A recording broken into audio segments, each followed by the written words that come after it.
ای برادرو ای جماعت دیوتی چگمان در یک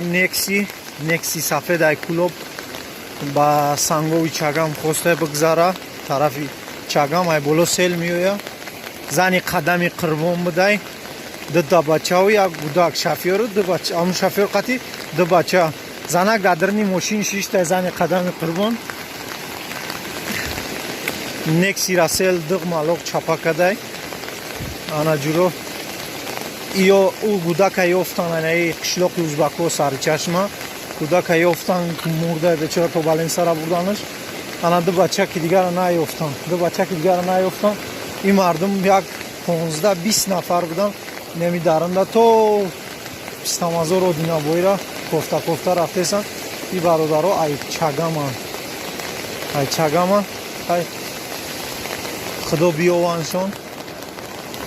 با ما گفتیم اینجا سیل تنک شده بود اومدن برنو را دیده سن خدا بیاوانشون مقصد همون دو بچه که ای در این ماشین برو اومدن همون را سیل برده خیلی دوگو باشیم برادرها که بیاوانشون این جامعاتی دیهاتی چگمان